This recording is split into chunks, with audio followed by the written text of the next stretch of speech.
ಯದಾ ಹಿನೇಂದ್ರಿಯಾರ್ಥೇಷು ನ ಕರ್ಮಸ್ವನುಷಜ್ಜತೆ ಸರ್ವಸಂಕಲ್ಪ ಸನ್ಯಾಸಿ ಯೋಗಾರೂಢಸ್ತದೋಚ್ಯತೆ.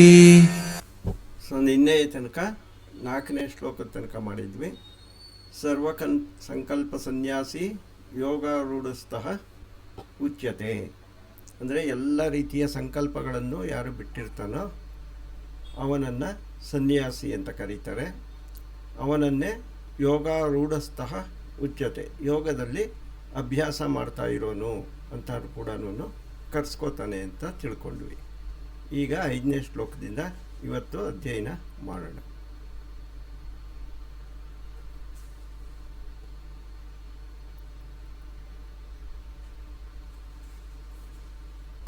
ಉದ್ಧರೇದಾತ್ಮನಾತ್ಮಾನಂ ನಾತ್ಮಾನಂ ಅವಸಾದಯೇತ್ ಆತ್ಮೈವ ಹ್ಯಾತ್ಮನೋ ಬಂಧುಃ ಆತ್ಮೈವ ರಿಪುರಾತ್ಮನಃ.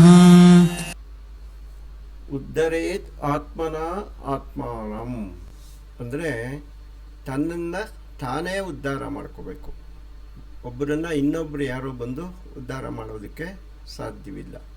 ಆದ್ದರಿಂದ ಈ ಸಂಸಾರ ಸಾಗರದಲ್ಲಿ ಮುಳುಗಿ ತೇಲ್ತಾ ಇರಬೇಕಾದ್ರೆ ಅಲ್ಲಿಂದ ಮೇಲಕ್ಕೆದ್ದು ಆತ್ಮಜ್ಞಾನದ ಕಡೆಗೆ ಹೋಗಿ ಮೋಕ್ಷವನ್ನು ಪಡೀಬೇಕು ಅಂದರೆ ನಾವೇ ಪ್ರಯತ್ನ ಮಾಡಬೇಕು. ಬೇರೆಯವರ ಪ್ರಯತ್ನದಿಂದ ನಮಗೆ ಮೋಕ್ಷ ಸಿಗೋದಿಲ್ಲ. ಆದ್ದರಿಂದ ಸಂಸಾರ ಸಾಗರದಲ್ಲಿ ಮುಳುಗಿರುವ ನಮ್ಮನ್ನು ನಾವೇ ಮೇಲಕ್ಕೆತ್ಕೊಂಡು ಆತ್ಮಜ್ಞಾನದ ಕಡೆಗೆ ಹೋಗಬೇಕು. ಸೊ ಉದ್ಧರೇತ್ ಆತ್ಮನ ಆತ್ಮಾನಂ ನ ಆತ್ಮಾನಂ ಅವಸಾದಯೇತ್. ಅದರ ಬದಲು ಸಂಸಾರ ಸಾಗರದಲ್ಲೇ ಮುಳುಗಿರುವಾಗ ಹೇಗೆ ನೀರಲ್ಲಿ ಮುಳುಗ್ತಾ ಇರೋನೋ ಒಂದು ದಾರ ತಗೊಂಡು ಒಂದು ಕಲ್ಲು ಕಟ್ಕೊಂಡ್ರೆ ಅವನು ಇನ್ನೂ ಮುಳುಗೋಗ್ತಾನೋ, ಅದೇ ರೀತಿಯಲ್ಲೇ ಈ ಸಂಸಾರ ಸಾಗರದಲ್ಲಿ ಮುಳುಗಿರ್ತೀವಿ. ಅದರೊಳಗಡೆ ಮತ್ತಷ್ಟು ಕಾಮಕ್ರೋಧಗಳನ್ನು ತುಂಬಿಕೊಂಡು ಆ ಕಾಮಕ್ರೋಧಗಳೆಂಬ ಒಂದು ಕಲ್ಲನ್ನು ಕಟ್ಕೊಂಡು ಅದರಲ್ಲೇ ಮತ್ತೆ ಆಳಕ್ಕೆ ಮುಳುಗೋಗಬಾರ್ದು. ನ ಆತ್ಮನ ಅವಸಾದಯೇತ್. ಆದ್ದರಿಂದ ತನ್ನನ್ನು ತಾನು ಮುಳುಗಿಸಿಕೊಳ್ಳಬಾರ್ದು, ಹಾಳು ಮಾಡಿಕೊಳ್ಳಬಾರ್ದು. ಉದ್ಧರೇತ್ ಆತ್ಮನ ಆತ್ಮಾನ.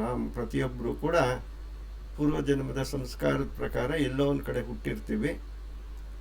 ಆ ಒಂದು ಸಂಸಾರ ಬಂಧನದಿಂದ ಮೇಲಕ್ಕೆ ಎತ್ಕೊಂಡು ನಮ್ಮನ್ನು ನಾವೇ ಆಧ್ಯಾತ್ಮದ ಕಡೆಗೆ ಹೊರಡಬೇಕು.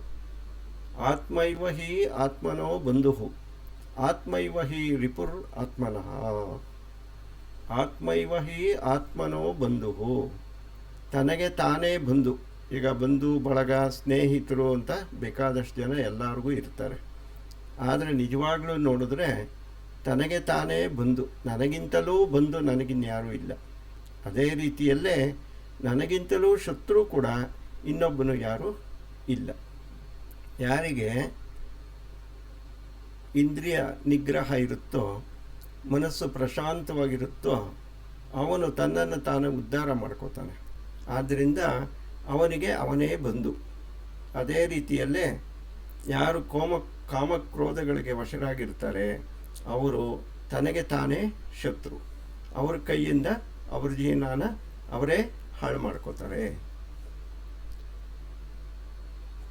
ಬಂಧುರಾತ್ಮಾತ್ಮನಸ್ತಸ್ಯ ಯೇನಾತ್ಮೈವಾತ್ಮನಾ ಜಿತಃ ಅನಾತ್ಮನಸ್ತು ಶತ್ರುತ್ವೇ ವರ್ತೇತಾತ್ಮೈವ ಶತ್ರುವತ್. ಬಂಧುರ್ ಆತ್ಮನ ಆತ್ಮನಸ್ತಸ್ಯ ಏನ ಆತ್ಮೈವ ಆತ್ಮನಾ ಜಿತಃ. ಯಾರಿಗೆ ಅವರ ಮನಸ್ಸು ಮತ್ತು ಇಂದ್ರಿಯಗಳು ವಶದಲ್ಲಿದೆಯೋ, ಯಾರು ತಮ್ಮ ಇಂದ್ರಿಯಗಳನ್ನು ಮನಸ್ಸನ್ನು ಗೆದ್ದುಕೊಂಡಿರ್ತಾರೋ ಅಂಥವರು ತಮಗೆ ತಾವೇ ಬಂಧುಗಳಾಗ್ತಾರೆ. ಅಂದರೆ ತಮ್ಮಿಂದ ತಾವೇ ಉದ್ಧಾರ ಆಗ್ತಾರೆ. ಆದರೆ ಯಾರು ಇಂದ್ರಿಯಗಳಿಗೆ ದಾಸರಾಗಿ ಅವು ಹೇಳಿದಂತೆ ಕೇಳುವರೋ, ಯಾವಾಗ ಇಂದ್ರಿಯಗಳು ಹೇಳಿದಾಗೆಲ್ಲ ಕೇಳ್ಕೊಂಡಿರ್ತೀವಿ ಆವಾಗ ಕಾಮಕ್ರೋಧಗಳು ನಮ್ಮನ್ನು ಮುತ್ತುಕೊಡುತ್ತೆ. ಆ ರೀತಿಯಾದಾಗ ನಮಗೆ ನಾವೇ ಶತ್ರುಗಳಾಗ್ತೀವಿ. ಆದ್ದರಿಂದ ಶ್ರೀಕೃಷ್ಣ ಹೇಳ್ತಾ ಇರೋದು ನಮಗೆ ನಾವೇ ಬಂಧು, ನಮಗೆ ನಾವೇ ಶತ್ರು. ಆದ್ದರಿಂದ ನಮಗೆ ನಾವೇ ಬಂಧುಗಳಾಗಿ ನಮ್ಮನ್ನು ನಾವು ಈ ಸಂಸಾರ ಸಾಗರದಿಂದ ಮೇಲಕ್ಕೆ ಎತ್ಕೋಬೇಕು. ಆ ಪ್ರಯತ್ನದಲ್ಲಿ ಪ್ರತಿಯೊಬ್ಬರು ಕೂಡ ಇರಬೇಕು ಅನ್ನೋದೇ ಈ ಒಂದು ಶ್ಲೋಕದ ಅರ್ಥ. ಇಲ್ಲಿ ಹಿತವನ್ನು ಬಯಸುವವನೇ ಬಂಧು, ಅಹಿತವನ್ನು ಬಯಸುವವನು ಶತ್ರು ಅಂತ. ನಮಗೆ ನಾವೇ ಹಿತ ಬಯಸ್ಕೊಳ್ಳೋದು ಅಂದ್ರೇನು? ಸಂಸಾರ ಸಾಗರದಿಂದ ಮೇಲಕ್ಕೆ ಎತ್ಕೊಳ್ಳೋದು. ನಮಗೆ ನಾವೇ ಅಹಿತ ಬಯಸ್ಕೊಳ್ಳೋದು ಅಂದ್ರೇನು? ಕಾಮಕ್ರೋಧಗಳಿಗೆ ವಶರಾಗಿ ಸಂಸಾರದಲ್ಲಿ ಮತ್ತಷ್ಟು ಮುಳುಗೋದು. ಜಿತಾತ್ಮನಃ ಪ್ರಶಾಂತಸ್ಯ ಪರಮಾತ್ಮಾ ಸಮಾಹಿತಃ ಶೀತೋಷ್ಣ ಸುಖ ದುಃಖೇಷು ತಥಾ ಮಾನಾಪಮಾನಯೋಃ.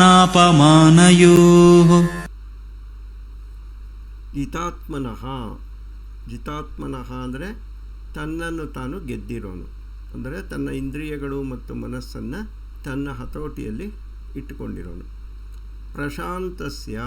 ಪ್ರಶಾಂತಸ್ಯ ಅಂದರೆ ಯಾರ ಅಂತಃಕರಣ, ಯಾರ ಮನಸ್ಸು ಅಲೆಗಳಲ್ಲಿದೆ ಪ್ರಶಾಂತವಾಗಿರುವುದೋ ಅವನು ಪ್ರಶಾಂತಸ್ಯ. ಇಂಥವರ ಹತ್ರ ಏನಿರ್ತಾರೆ?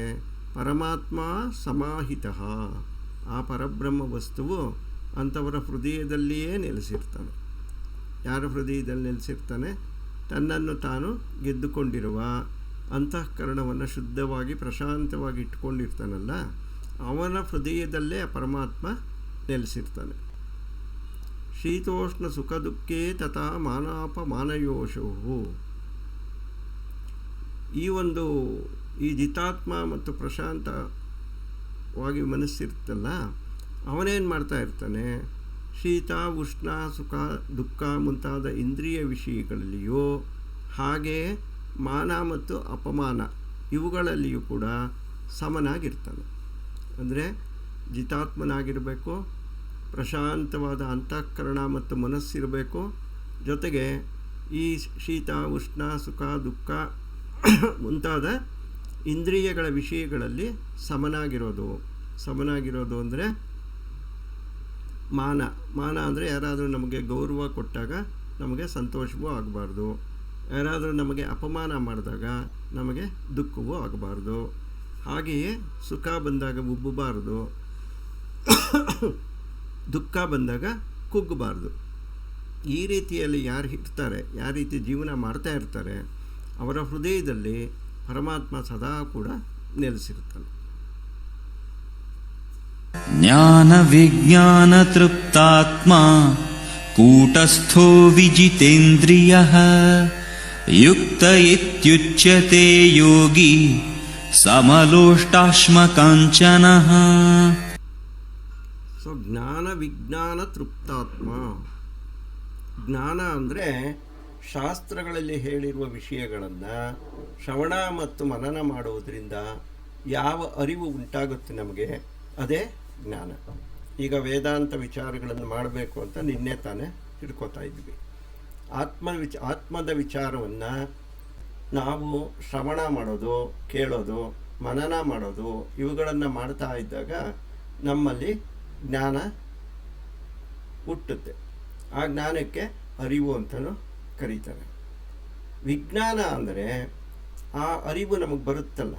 ಈಗ ಆತ್ಮದ ವಿಚಾರವನ್ನು ಉಪನಿಷತ್ತುಗಳು ಓದೋದು, ಬ್ರಹ್ಮಸೂತ್ರಗಳನ್ನು ಓದೋದು, ಭಗವದ್ಗೀತೆಯನ್ನು ಓದೋದು, ಅವನ್ನು ಶ್ರವಣ ಮನನ ಮಾಡೋದು, ಇವುಗಳಿಂದ ಜ್ಞಾನವು ನಮಗೆ ಬರುತ್ತೆ. ಓಹೋ, ಆತ್ಮ ಅಂದರೆ ಇದು, ಬ್ರಹ್ಮ ಅಂದರೆ ಇದು, ಮೋಕ್ಷ ಅಂದರೆ ಇದು, ಬ್ರಹ್ಮ ನಿರ್ವಾಣ ಅಂದರೆ ಇದು, ಸ್ಥಿತಪ್ರಜ್ಞ ಅಂದರೆ ಹೀಗಿರ್ತಾನೆ. ಇವೆಲ್ಲ ನಮ್ಮ ಅರಿವಿಗೆ ಬಂತು. ಈ ಒಂದು ಅರಿವಿಗೆ ಬಂದಂಥ ಜ್ಞಾನ ನಮ್ಮ ಅನುಭವಕ್ಕೆ ಬರಬೇಕು. ಅದು ನಿಧಿಧ್ಯಾಸನ. ಒಂದು ಜ್ಞಾನವನ್ನು ಸಂಪಾದನೆ ಮಾಡೋದು ಶ್ರವಣ ಮನನದಿಂದ. ಆಯಿತು, ಈಗ ನನಗೆ ಜ್ಞಾನ ಬಂದಿದೆ, ಅಷ್ಟಕ್ಕೆ ನಿಲ್ಲಿಸಬಾರ್ದು. ಆ ಜ್ಞಾನವನ್ನು ನಮ್ಮ ಜೀವನದಲ್ಲಿ ಅನುಭವಕ್ಕೆ ತಂದ್ಕೋಬೇಕು. ಅಂದರೆ ನನಗೆ ಅದು ಅನುಭವ ಆಗಬೇಕು. ಆವಾಗ ಆತ್ಮದ ಅರಿವು ಉಂಟಾಗುತ್ತೆ. ಅದನ್ನು ವಿಜ್ಞಾನ ಅಂತ ಕರೀತಾರೆ. ಇವಾಗ ನಾವು ಸೈನ್ಸ್ ಅಂತ ಹೇಳ್ತೀವಲ್ಲ, ಅಂದರೆ ಸೈನ್ಸಲ್ಲಿ ಏನು ಮಾಡ್ತಾರೆ? ಎಕ್ಸ್ಪರಿಮೆಂಟುಗಳು ಮಾಡಿ ಏನಿದೆಯೋ ಅದನ್ನು ನಮ್ಮ ಎಕ್ಸ್ಪೀರಿಯನ್ಸ್ ಮಾಡ್ಕೊಳ್ಳೋದು, ಅನುಭವ ಮಾಡ್ಕೋತಾರೆ. ಅದೇ ರೀತಿ ಕೂಡ ಏನು ವೇದಗಳು ಹೇಳ್ತಾ ಇದೆ, ಈಗ ಆತ್ಮನನ್ನು ಬೆಂಕಿಯೂ ಸುಡುವುದಿಲ್ಲ, ಅವನಿಗೆ ಹುಟ್ಟಿಲ್ಲ ಸಾವಿಲ್ಲ, ಈ ರೀತಿ ಎಲ್ಲ ಹೇಳ್ತಾ ಇರುತ್ತೆ. ಅವನ್ನೆಲ್ಲ ನಮ್ಮ ಅನುಭವಕ್ಕೆ ಬರಬೇಕು. ಬಂದಾಗ ಅದು ವಿಜ್ಞಾನ ಅಂತ ಆಗುತ್ತೆ. ಸೊ ಜ್ಞಾನ ವಿಜ್ಞಾನ ತೃಪ್ತಾತ್ಮ ಅಂದರೆ ಯಾರು ಜ್ಞಾನವನ್ನು ತಿಳ್ಕೊಂಡಿರ್ತಾನೋ ಮತ್ತು ಯಾರು ಆ ಜ್ಞಾನವನ್ನು ಸಂಪೂರ್ಣವಾಗಿ ಅನುಭವಕ್ಕೂ ತಂದುಕೊಂಡಿರ್ತಾನೋ ಅಂತಹವನನ್ನು ಜ್ಞಾನ ವಿಜ್ಞಾನ ತೃಪ್ತಾತ್ಮ ಅಂತ ಕರೀತಾರೆ. ಕೂಟಸ್ಥಃ ಅಂದರೆ ಇಂದ್ರಿಯ ವಿಷಯಗಳಿಂದ ಸ್ವಲ್ಪವೂ ಅಲುಗಾಡದೆ ಇರೋನು. ಈಗ ನಮಗೆ ಏನೇನೋ ಕಾಣಿಸ್ತಾ ಇರುತ್ತೆ, ರುಚಿ ನೋಡ್ತಾ ಇರ್ತೀವಿ, ಆ ಒಂದು ವೇಗ ಬರುತ್ತಲ್ಲ, ಸುಖ ದುಃಖಗಳ ವೇಗ, ಅದರಿಂದ ನಾವು ಅಲ್ಲಾಡಬಾರ್ದು. ಅಂದರೆ ನಾವು ಸ್ಥಿರವಾಗಿ ನಿಂತ್ಕೊಂಡಿರಬೇಕು. ಆ ರೀತಿ ನಿಂತಿರೋನ್ನ ಕೂಟಸ್ಥಃ ಅಂತ ಕರೀತಾರೆ. ಹಾಗೆ ವಿಜತೇಂದ್ರಿಯ ಅಂದರೆ ತನ್ನ ಇಂದ್ರಿಯಗಳನ್ನು ಜಯಿಸಿರೋನು. ಅಂದರೆ ನಾವು ಹೇಳಿದಾಗೆ ಕಣ್ಣು ನೋಡುತ್ತೆ, ನಾವು ಬೇಡ ಅಂದರೆ ಅದು ನೋಡಲ್ಲ, ನಾವು ಕಿವಿಯನ್ನು ಕೇಳಬೇಡ ಅಂದರೆ ಅದು ಕೇಳಲ್ಲ. ಆ ರೀತಿ ನಮ್ಮ ಒಂದು ಹಿಡಿತದಲ್ಲಿ ಇಟ್ಕೊಂಡಾಗ ನಮ್ಮನ್ನು ವಿಜಿತೇಂದ್ರಿಯ ಅಂತ ಕರೀತಾರೆ. ಯುಕ್ತ ಇತಿ ಉಚ್ಯತೆ ಯೋಗಿ. ಇಂತಹ ಗುಣಗಳಿಂದ ಯಾರು ಜ್ಞಾನ ವಿಜ್ಞಾನ ತೃಪ್ತಾತ್ಮ, ಕೂಟಸ್ಥ, ವಿಜಿತೇಂದ್ರಿಯ, ಇವನನ್ನು ಯೋಗಿ ಅಂತ ಕರೀತಾರೆ. ಇವನನ್ನು ಕರ್ಮಯೋಗಿ ಅಂತ ಅಥವಾ ಸ್ಥಿತಪ್ರಜ್ಞ ಅಂತ ಕರೀತಾರೆ. ಈ ಸ್ಥಿತಪ್ರಜ್ಞ ಹೇಗಿರ್ತಾನೆ ಅಂದರೆ ಸಮಲೋಷ್ಟಾಶ್ಮ ಕಾಂಚನ. ಅವನಿಗೆ ಚಿನ್ನ ಕೊಡಿ, ಕಲ್ಲು ಕೊಡಿ, ಮಣ್ಣು ಕೊಡಿ, ಎಲ್ಲವನ್ನು ಸಮಾನವಾಗಿ ನೋಡ್ತಾನೆ. ಓಹೋ, ಈ ಚಿನ್ನ ಇದಕ್ಕಿಷ್ಟು ಬೆಲೆ ಬಾಳುತ್ತೆ, ಇದು ತುಂಬ ಪ್ರೀಶಿಯಸ್, ನನಗೆ ಬೇಕಿದು ಅಂತಾಗಲಿ, ಅಥವಾ ಈ ಕಲ್ಲು ಮಣ್ಣು ಇಟ್ಕೊಂಡು ನಾನೇನು ಮಾಡಲಿ, ಇದಕ್ಕೆ 10 ಪೈಸೆ ಬೆಲೆ ಇಲ್ಲ ಅಂತಾಗಲಿ ನೋಡಲ್ಲ. ಅವನು ಎಲ್ಲವನ್ನು ಕೂಡ ಸಮನಾಗಿ ನೋಡುವಂತಹ ಭಾವನೆ ಯಾರಿಗೆ ಬರುತ್ತೆ ಅಂದರೆ ಇಂತಹ ಯೋಗಿಗಳಿಗೆ ಬಂದಿರುತ್ತೆ. ಸುಹೃನ್ಮಿತ್ರಾರ್ಯುದಾಸೀನ ಮಧ್ಯಸ್ಥದ್ವೇಷ್ಯ ಬಂಧುಷು ಸಾಧುಷ್ವಪಿ ಚ ಪಾಪೇಷು ಸಮಬುದ್ಧಿರ್ವಿಶಿಷ್ಯತೆ.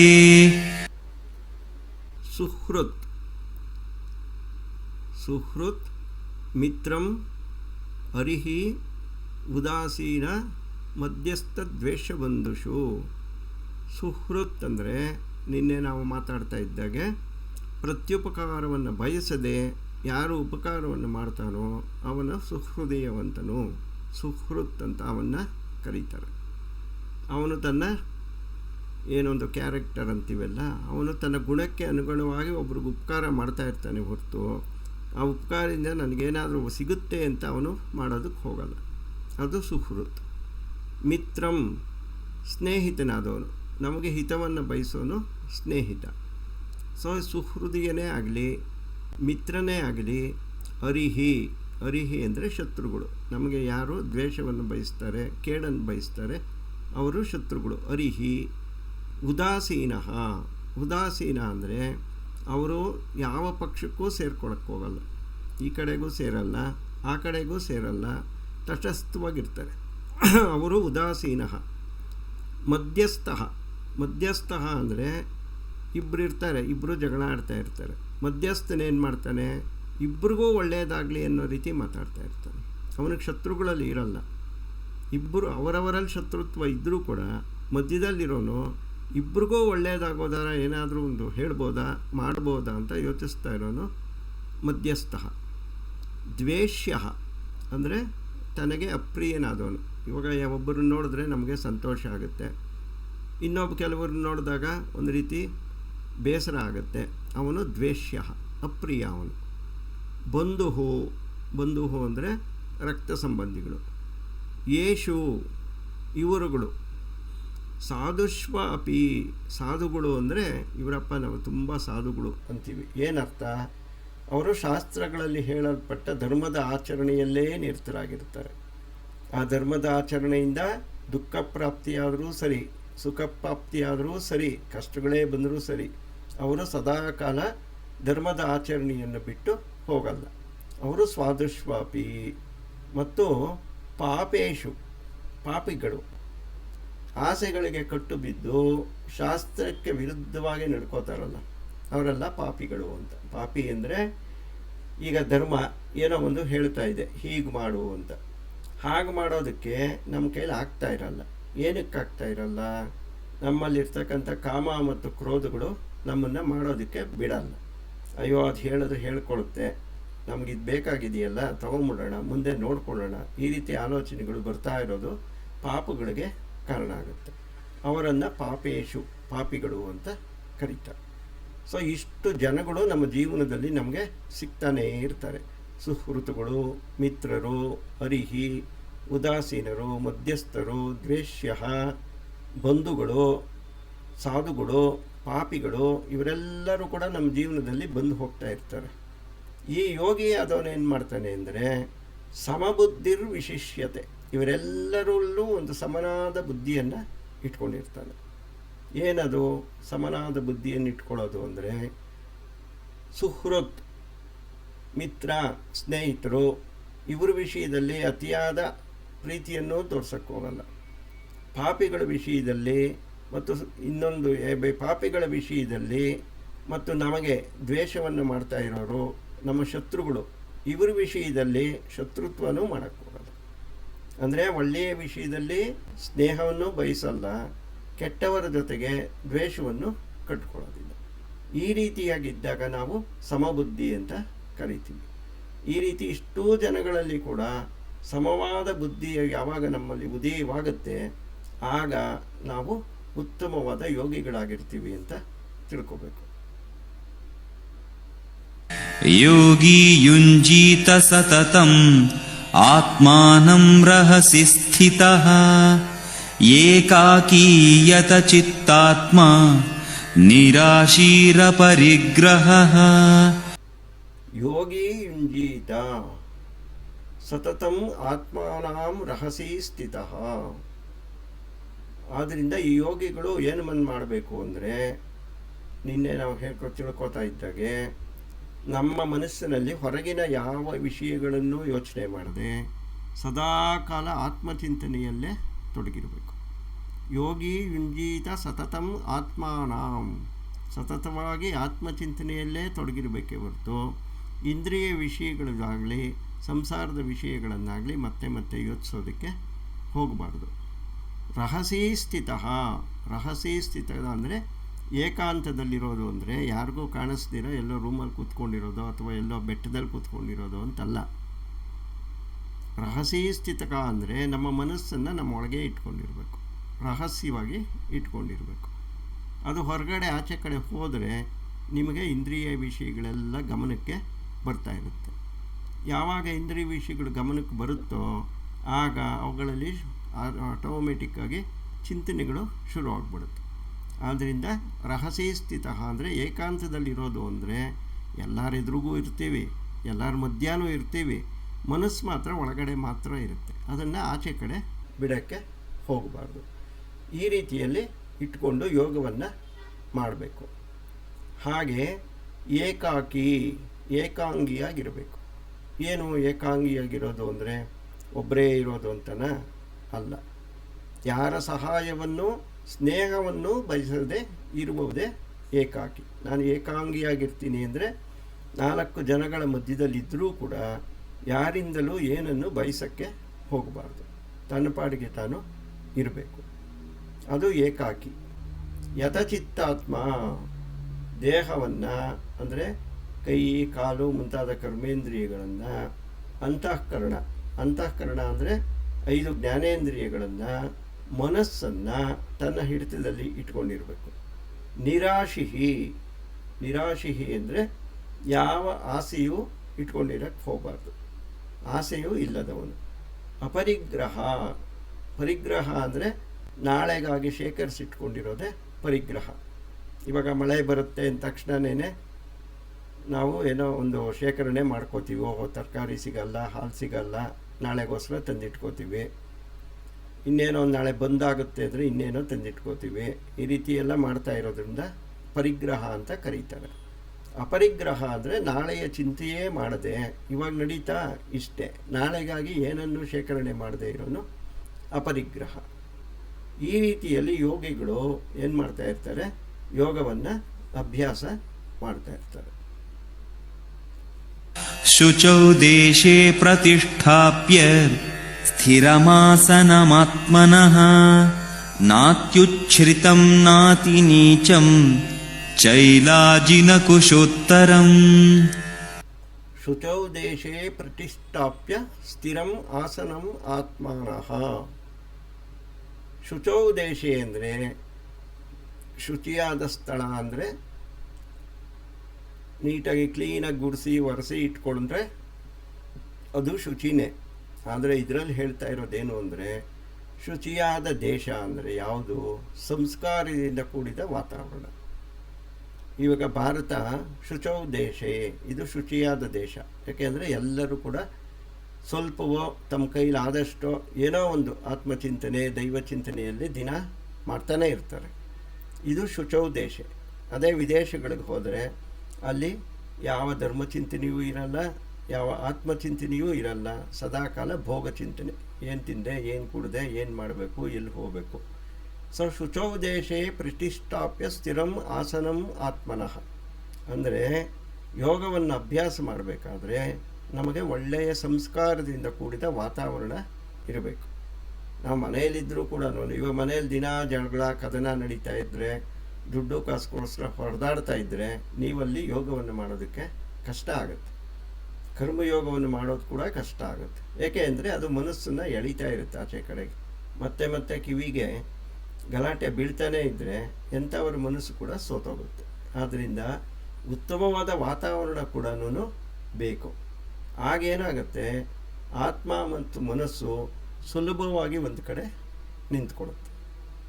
ಇಂತಹ ಒಂದು ವಾತಾವರಣ ನಿರ್ಮಿಸಿಕೊಂಡು ನಮ್ಮ ಬುದ್ಧಿಯನ್ನು ಏನು ಮಾಡಬೇಕು, ಇಂದ್ರಿಯ ವಿಷಯಗಳಿಂದ ತೆಗೆದು ಆತ್ಮನಲ್ಲಿ ನಿಲ್ಲಿಸಬೇಕು.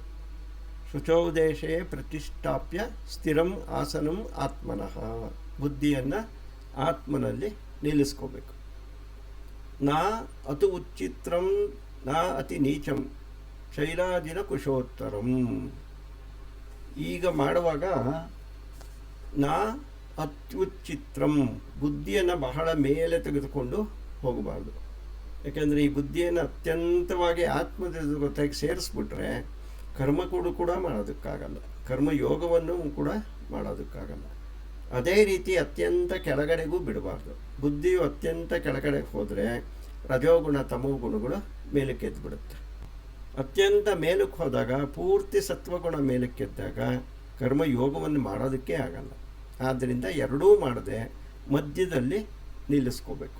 ಯಾವುದನ್ನು? ಬುದ್ಧಿಯನ್ನು. ಹೀಗೆ ಸಂಸ್ಕಾರದಿಂದ ಕೂಡಿದ ವಾತಾವರಣವನ್ನು ನಿರ್ಮಿಸ್ಕೋಬೇಕು. ಆಮೇಲೆ ಬುದ್ಧಿಯನ್ನು ಮೇಲೂ ಕೆಳಗೂ ತೆಗೆದುಕೊಂಡು ಹೋಗದೆ ಮಧ್ಯದಲ್ಲಿ ಇಟ್ಕೋಬೇಕು. ನಂತರ ಮೃದುವಾದ ಬಟ್ಟೆ ಅಥವಾ ಚರ್ಮ ಅಥವಾ ದರ್ಭದ ಆಸನ ಇವುಗಳ ಮೇಲೆ ಕುಳಿತುಕೋಬೇಕು. ಇವುಗಳನ್ನು ಕುಳಿತುಕೊಂಡು ನಂತರ ಏನು ಮಾಡಬೇಕು? ಬುದ್ಧಿಯನ್ನು ಆತ್ಮನಲ್ಲಿ ನಿಲ್ಲಿಸಬೇಕು. ಮೊನ್ನೆ ಹೇಳ್ತಾ ಇದ್ದಾಗ ಕಣ್ಣಿನ ಎರಡು ಮಧ್ಯದ ಭ್ರೂ ಮಧ್ಯದಲ್ಲಿ ನಮ್ಮ ಬುದ್ಧಿಯನ್ನು ನಿಲ್ಲಿಸಿ ಪ್ರಶಾಂತವಾಗಿ ಯಾವುದೇ ವಿಷಯ ಚಿಂತನೆಯನ್ನು ಮಾಡದೆ ಕೂತಾಗ ನಿಧಾನವಾಗಿ ಆತ್ಮದ ಆನಂದದ ಅನುಭವ ಆಗೋಕ್ಕೆ ಶುರುವಾಗುತ್ತೆ. ಇದು ಒಂದು ಸರಿ ಕೆಲವೇ ಸ್ವಲ್ಪ ಹೊತ್ತಿರುತ್ತೆ, ಹೊಟ್ಟೋಗುತ್ತೆ. ಆಮೇಲೆ ಸ್ವಲ್ಪ ದಿನ ಸಿಗೋದೇ ಇಲ್ಲ. ಪ್ರಯತ್ನ ಮಾಡ್ತಾ ಮಾಡ್ತಾ ಮಾಡ್ತಾ ಇನ್ನೊಂದು ಸರಿ ಸಿಗುತ್ತೆ, ತಿರ್ಗಾ ಹೊಟ್ಟೋಗುತ್ತೆ. ತಿರ್ಗಾ ಪ್ರಯತ್ನ ಮಾಡ್ತಾ ಮಾಡ್ತಾ ಮಾಡ್ತಾ ಅರ್ಧ ಗಂಟೆ ಇರುತ್ತೆ. ಹೀಗೆ ಮಾಡ್ತಾ ಇದ್ದರೆ ಕೊನೆಗೊಂದು ದಿನ ನಮಗೆ ಯೋಗವು ಸಿದ್ಧಿಸಿದಾಗ ನಾವು ಎದ್ದಿರಲಿ, ಮಲ್ಕೊಂಡಿರಲಿ, ನಿದ್ದೆ ಮಾಡ್ತಾ ಇರಲಿ, ಸದಾಕಾಲ ಆತ್ಮಜ್ಞಾನ ಮತ್ತು ಆತ್ಮಾನಂದ ನಮಗೆ ಒಳಗಡೆ ಉಂಟಾಗ್ತಾನೆ ಇರುತ್ತೆ. ನಾವು ಸದಾಕಾಲ ಅದರ ಅನುಭವದಲ್ಲೇ ಇರ್ತೀವಿ. ಸೊ ಇಷ್ಟು ಇಂದಿನ ಪಾಠ ಆಗಿದೆ.